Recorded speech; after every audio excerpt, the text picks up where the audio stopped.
जब सृष्टि में कुछ था ही नहीं तो परमेश्वर था, परमेश्वर के अलावा कुछ था नहीं, परमेश्वर को ये अच्छा नहीं लगा और उसने इसको अच्छे रूप में करने के लिए हमें बनाया। चांद तारे बनाए, पृथ्वियाँ बनाई, समुद्र बनाए, हवाएं चलाई और हमारे खाने पीने की व्यवस्था की। ये सारी व्यवस्था परमेश्वर की है। यह एक वाचा के तहत की थी कि तुम ये काम करना, ये काम मत करना।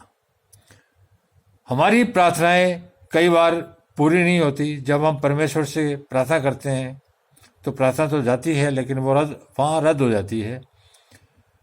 हर प्रार्थना पहुंचती है उनके पास में लेकिन हर स्वीकार नहीं होती। उसका कारण यह है कि हम परमेश्वर की वाचा, वचनों के माध्यम से तोड़ते हैं।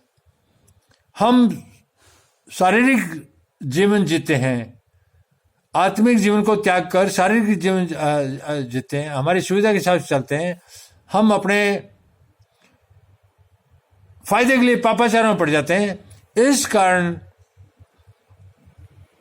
परमेश्वर अपनी वाचा का पालन नहीं करता। परमेश्वर पवित्र लोगों के लिए वाचा का पालन करता है जो उसके वचनों पर चलता है। तो हमें इस चीज का ध्यान रखना है। वचन पढ़ने से ही नहीं है, वचन का मतलब ये नहीं कि आप चर्च चले गए, मंदिर चले गए या कहीं और चले गए तो वो सारा पूरा हो जाएगा। उससे कोई मतलब नहीं है। आप चाहे मत जाओ लेकिन आपका शरीर ही चर्च है, आपका दिमाग ही चर्च है, आपके कर्म ही चर्च है।